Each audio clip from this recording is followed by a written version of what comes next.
भाग गया भाई भाग गया,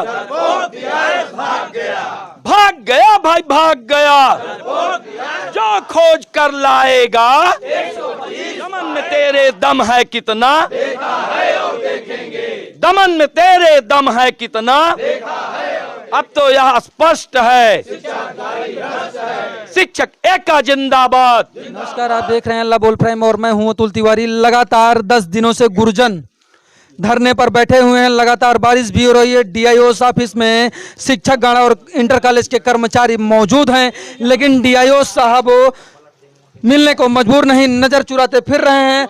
आज उसी का कारण है कि आज लगातार 10वां दिन है और आज उनका डीआईओ एक नई विधा आखिरकार देखिए अहिंसात्मक रूप से कैसे इनका आज पुतला है। डीआईओ साहब जो लगातार 10 दिनों से यहाँ पर गायब हैं और जो कर्मचारियों शिक्षकों से नहीं मिल रहे हैं, एक नए तरीके से उनके पुतले से 12 प्रश्न किया जाएगा और गुरजन जो है हमारे बीच में उनके पुतले से लगातार 12 प्रश्न करेंगे। जी गुरुजी। सम्मानित साथियों, आज अनिश्चितकालीन कर्मी अनशन के 10वें दिन हमारे संरक्षक, हमारे जिला विद्यालय निरीक्षक महोदय हम लोगों से यह पूछने तक नहीं आए कि आप 10 दिन से यहाँ क्यों बैठे हो। मजबूरन आज हम लोगों को, हम शिक्षक साथियों को उनका पुतला बना करके अपनी पीड़ा, अपने प्रश्न उनसे पूछने पड़े और उनका उत्तर उनके पुतले ने दिया, जिसका हम आपके सामने वाचन करते हैं। शिक्षकों के जो 12 यक्ष प्रश्न हैं और जिला विद्यालय निरीक्षक महोदय के पुतले का क्या जवाब है, आप लोग सुने। पहला प्रश्न है शिक्षकों का, कार्यालय के संचालन का समय क्या है। डीआईओ साहब कह रहे हैं प्रातः 10 बजे से सायं 5 बजे तक। क्या कार्यालय में आप बैठते हैं, ये दूसरा प्रश्न है। हाँ। नंबर 3, कार्यालय में आप कब बैठते हो। उनका उत्तर है सायं 5 बजे के बाद। सायं 5 बजे के बाद क्यों बैठते हो। दिन भर की वसूली प्राप्त करने के लिए। मृतक आश्रित की नियुक्ति का क्या शुल्क है। 1 लाख से कम नहीं। चयन वेतनमान देने का क्या शुल्क है। 5000 रुपए। प्रोन्नत वेतनमान देने का क्या शुल्क है। न्यूनतम 10,000 रुपए। ये उनके उत्तर हैं, ये इनके उत्तर हैं।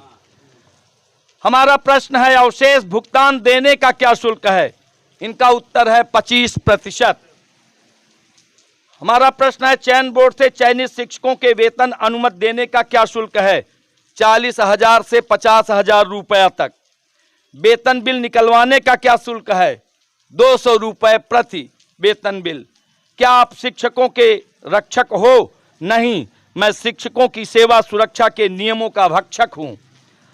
12वां प्रश्न है आप शिक्षकों से क्यों नहीं मिल रहे हो। मैं डर रहा हूं, मुझ में नैतिक बल नहीं है क्योंकि मैं भ्रष्टाचारी हूं। अब तो यह स्पष्ट है, अब तो यह स्पष्ट है, शिक्षक एक का जिंदाबाद, जिंदाबाद जिंदाबाद। अभी तो ए अंगड़ाई है, आगे और लड़ाई है। अभी तो ए अंगड़ाई है, आगे और लड़ाई है। याचना नहीं अब रण होगा, याचना नहीं अब रण होगा, याचना नहीं अब रण होगा। दमन में तेरे दम है कितना, देखा है और देखेंगे। तानाशाही नहीं चलेगी, नहीं चलेगी, नहीं चलेगी। तानाशाही नहीं चलेगी, नहीं चलेगी, नहीं चलेगी। तानाशाही नहीं चलेगी, नहीं चलेगी, नहीं चलेगी। नादिरशाही नहीं चलेगी, नहीं चलेगी, नहीं चलेगी। नादिरशाही नहीं चलेगी, नहीं चलेगी, नहीं चलेगी। हमारी मांगे पूरी हों, चाहे जो मजबूरी हो। हमारी मांगे पूरी हों, चाहे जो मजबूरी हो। हमारी मांगे पूरी हों, चाहे जो मजबूरी हो। भाग गया भाई भाग गया, भाग गया भाई भाग गया। अब तो यह स्पष्ट है,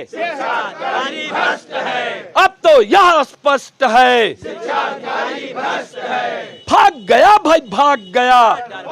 जो खोज कर लाएगा 125 पाएगा, जो खोज कर लाएगा 125 शिक्षक एका जिंदाबाद, जिंदाबाद जिंदाबाद, शिक्षक एका जिंदाबाद, जिंदाबाद जिंदाबाद। आपने धरना प्रदर्शन कई देखा होगा, पुतले बनाए जाते थे, लेकिन आज मैं भी चौंक गया कि पुतले को फूंका जाएगा। लेकिन गजब शिक्षक वर्ग हैं तो आखिरकार नया रास्ता क्यों ना निकाल लें। डीआईओ साहब 10 दिन से लापता हैं, 3 महीने से शिक्षक और कर्मचारी के इंटर कॉलेज की आज उन्होंने इसीलिए एक नया रास्ता निकाल लिया है। सामने आप देख लीजिए वेतन नहीं आ रहा है, और आप देख लीजिए डीआईओ साहब लगातार 10 दिन से वो गायब हैं। आज उनके पुतले को यहाँ पर खड़ा किया गया है और उनसे ये 12 प्रश्न बनाए गए हैं। आप देख लीजिए, बुद्धिजीवी वर्ग कहा जाता है शिक्षकों को, और आज उन्होंने उसका प्रमाण भी दे दिया है कि वो हिंसात्मक तरीके से वो प्रदर्शन कर रहे हैं, और आज डीआईओ साहब से 12 प्रश्न किए हैं। चलिए गुरुजन हैं, इनसे बात करने की कोशिश करेंगे कि आखिरकार ये विचार कैसे आया। आखिरकार लोग जब धरना प्रदर्शन करते हैं तो पुतला फूंकते हैं जिससे नाराजगी रहती है, लेकिन आप लोग ने एक नया आइडिया ईजाद किया है कि उनका पुतला बना के उनसे सवाल जवाब किया जाएगा। अभी वो 10 दिन से गायब हैं। शिक्षकों के बीच आने का नैतिक बल नहीं जुटा पा रहे हैं, तो हम शिक्षक उनके प्रतीक को मान करके वो भगे हुए हैं, तो उनकी प्रतिमा को, उनके पुतले को साक्ष्य मान करके हम उनसे उनके कार्यविधि को पर प्रश्न किए हैं। मेरे 12 प्रश्न हैं।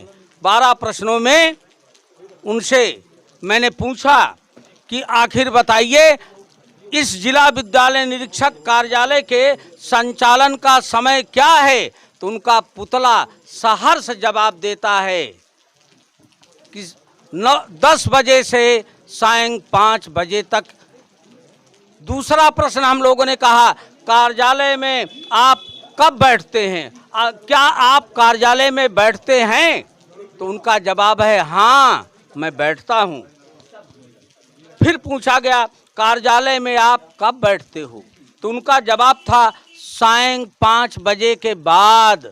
कहने का मतलब कार्यालय समाप्त हो जाता है तब वो कार्यालय आते हैं। सायं 5 बजे के बाद क्यों वहाँ बैठते हो, तो उनका जवाब था दिन भर की वसूली प्राप्त करने के लिए जाता हूँ।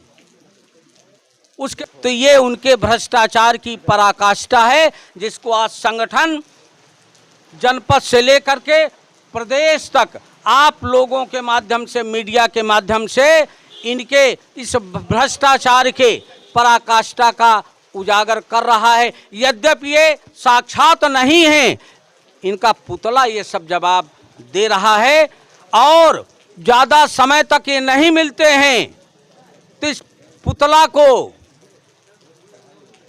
वास्तविक पुतला मानते हुए इस पुतला के सम्मान में जो भी क्रियाएं होंगी हिंदू मैथोलॉजी के अनुसार, हिंदू धर्म के अनुसार, ये संगठन सारी क्रियाएं करेगा, और इनको एक न एक दिन हमारे शिक्षकों के बीच आना ही होगा। धन्यवाद। आप सभी ने अपना अमूल्य समय दिया, आप सभी का बहुत बहुत धन्यवाद। लेकिन अगर डीआईओ साहब आप ये वीडियो देख रहे हैं और जिले के अधिकारी अगर ये वीडियो देख रहे हैं तो लोकतंत्र की हत्या ना हो, क्योंकि आप इनके संरक्षक हैं, तो इनसे जल्द से जल्द मुलाकात करने का वक्त निकालें। आज के लिए बस इतना ही। देखते रहिए अल्लाह बोल प्राइम। जय हिंद, जय भारत।